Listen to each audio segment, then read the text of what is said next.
If you exclude all the income you get from Semantic Mastery, what are the main streams of revenue for each of you? Client, pay per lead, rank and rent, affiliate, video, partnership, with the percentage of each on your income stream. Ooh, I'd actually, to be honest, I don't do my own accounting. I have an accountant that does it for me, so I couldn't give you like percentages. I can give you some ballpark numbers. Most of us know Bradley and Hernan's income streams, but Marco, Adam, and Chris, you are more mysterious about that. Yeah, even I don't know that.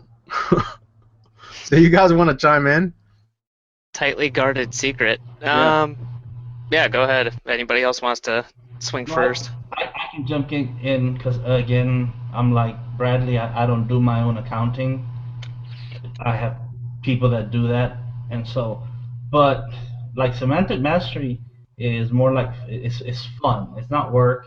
It's not my main stream of income. We're starting up, man. We haven't even been on a year, right? Doing just regularly with our mastermind and all that.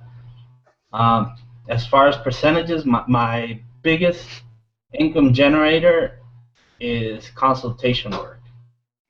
I mean, I get, I don't know how many times what I get from Semantic Mastery through just consultation. I do some partnerships and I still have some clients that I've had for a long time. And I am not taking on any new clients.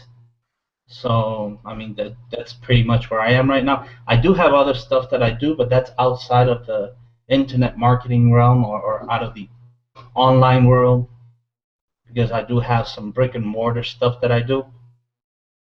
So those are my income streams. Cool. How about Chris? Chris is in the escort industry. At least he used to be. He's still Not in it? anymore. Not anymore. Um, Well, not from a business angle. yeah, right. He's still in the escort industry, but that's purely pleasure. Um, yeah, me like I do. I still have a bunch of clients. I got rid of a lot of them recently because semantic mastery income takes is about half of my income now. To be honest with you, because I've started streamlining my business, my local client consulting business, because clients are a pain in the ass. I mean, let's just face it. I've got some clients that I've had for several years, many years now that are good clients. Don't get me wrong. I have some good clients that are easy to work with, and so those are the ones that I kept. I got rid of pretty much all of my pain in the ass clients though over the last like 6 months. Um, so I still have a pretty substantial income from client work, and then I have my lead gen business. Pay per lead is only a small portion of that, though. A lot of my lead gen business is on a revenue share model, which is where I only get paid for leads that close into actual jobs, because you guys know I do a lot of contractor type stuff, and then I get a percentage of the contract job. It depends on the agreement that I have with each contractor, but sometimes it's a percentage of the overall contract. Sometimes it's a percentage of the profit from the contract. So that's revenue minus expenses and labor, right? And then whatever's left, the net I'd get a percentage of that. So it just depends on the industry, like which contractor it is and which agreement I have. But the majority of my um, lead gen money is from revenue share, which I think is the best model. But the only problem with that is it's very difficult to generate or to develop that kind of a relationship with contractors especially contractors that are trustworthy, because it takes a long time to like sift through all the shitty ones, which are a lot, to find ones they're going to be honest about it.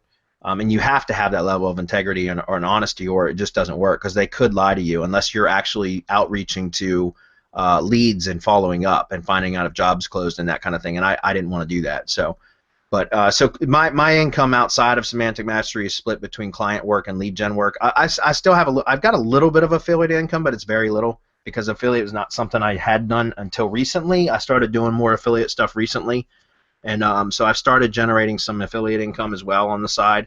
But I don't have a lot of time for that. If I did, I'd do more of it. So Yeah, and that's where I will hop in, Florian. I'm not going to dodge this. I was just thinking, it's funny because when we got together and we all met each other, for me, most of mine, I'll just say a bigger part of mine is affiliate, and the meeting Bradley and seeing how he did lead gen and things like that. That's become a growing part of what I do on the side. yeah. As well as I had done partnership, but it wasn't. It was lead gen, but a lead gen partnership. It was kind of a weird setup, and now I've moved more into trying to get things set up in the long term for lead gen. Yeah. Um, on my own. But then I also kind of have a weird background, so I'm moving out of that. I basically do no client work anymore, but I'm still open for stuff based upon my previous life, where I built lasers and stuff like that. So Nice. Nice. I just fired my last client today, so Did I'm you happy really? about it. Yeah. Well, congratulations, man. Well, I would have had a beer ready if I'd have known that. Yeah.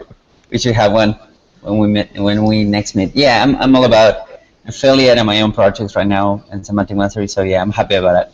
That's great, man. Congratulations. That must be a good feeling when you get to fire your last client. Tell them to go suck an egg, you know. So.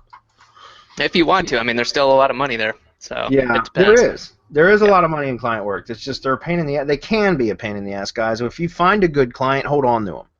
Yep. You know, but be quick to fire and slow to hire. Like, or you know what I mean? Like, in other words, if especially in the proposal period, guys, if you're finding resistance and difficulty pitching a client or with the like, let's say you got past the pitch and now you're presenting a proposal to a potential client, and there's any sort of, guys, trust your gut. If there's any sort of resistance or you feel like there's some sort of negativity there, or that it's going to be an issue, guys, don't, even when you're trying to start out, and I know you just want that revenue coming in so bad that you're willing to put up with some bullshit just to get it, trust me, you're better off passing it and going to the next person, because once a client's a pain in the ass, they're always going to be a pain in the ass, and it doesn't change. They don't magically get better after you've provided them results. All they're going to do once you've provided them results is complain about the ongoing costs or that they're not getting even better results.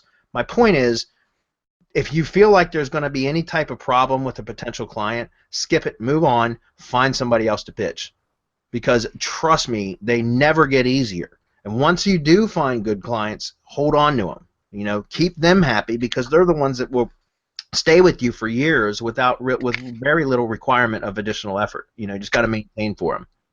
And I wanted to say one more thing too about this. I can't believe I didn't think about this while I was talking, but this to me, and this is a blatant push for the mastermind, but of how we all came together and some of the stuff we've been able to do is based upon us talking to each other and just having that interaction. So, you know, if it's not literally the Semantic Mastery Mastermind, I highly encourage you to go out and find others you can talk to and learn from, because like I said, you know, doing the lead gen stuff, when Bradley told me about how he's doing some of that, I was like, oh shit, I hadn't even thought about doing it that way. Yeah. And then Daniel also had a question here about verifying leads for revenue sharing. It depends exactly how you're doing it. Bradley's talked about this before, but there's ways you can do it. You know, if you're doing phone calls, you can agree upon using a call tracking system and the length of time on the phone. You know, if you're using clicks, that's obviously easy to track, things like that. That's how you do that. You don't just trust your client to be honest and report numbers back to you. Yeah, well, it depends on the model. Yeah, I mean, like with revenue share, it's a little bit different than you know, like if pay per lead is actually fairly easy to track, because you can say, you know, call durations over 90 seconds, for example, you're going to pay for that cost for that lead. It depends on what, you know, you have to kind of dial in the window of what is considered a qualifying call. So pay per lead is fairly easy to bill. What's difficult is a revenue share. That model is difficult because it takes a long time. Like I said, I've had a lot of revenue share contractors that I've had that agreement with that have absolutely stolen from me. In other words, they've closed jobs and reported that they hadn't, and then have found out through various ways that they were lying to me, and so I've had to fire them, which to me is so stupid for a contractor to do that, because they're getting somebody that's funneling leads to them that they only have to pay for leads that they've closed. So it's up to them to do the closing, which on my part as the lead provider, I'm losing money, because as long as I'm generating leads, I'm doing my job, right? So and that's why pay per lead is a bit easier, because with pay per lead, as long as you're doing your job, you're getting paid, because you're generating the leads, which was your job. You're getting paid for each of those leads. Whether the client or the contractor closes that job or not, that's up to them. They're still paying for the lead.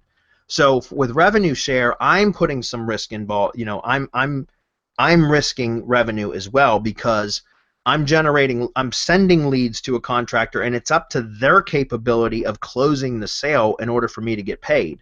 So if they're shitty at answering the phone, or you know, or they're bad salesmen or whatever, then I don't get paid, right?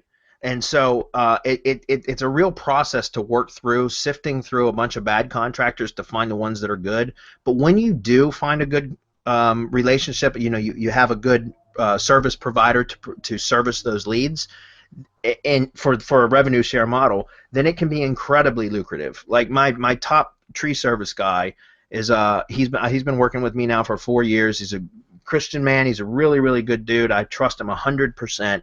And it's strictly revenue share, and he pays me 10% of whatever the contract is on jobs, and we've literally closed $47,000 tree removal jobs, and he's paid me $4,700, and he pays me cash money, by the way, like literally cash money. I freaking love it, So and oftentimes a typical tree job for him is anywhere between $800 to $1,200. So that's $80 to $120 for a typical tree job, and he'll do during the spring and the summer dozens of jobs per week. So it's very, very lucrative. Whereas pay per lead, I might only make $40 per call or $50 per call or something like that, and I end up not making as much money as I do on the revenue share. But it really just depends. So I don't know. Hopefully that was helpful, guys. There's multiple ways to skin a cat. We always talk about that. So you just got to pick something that you're comfortable with and get good at it before trying other stuff.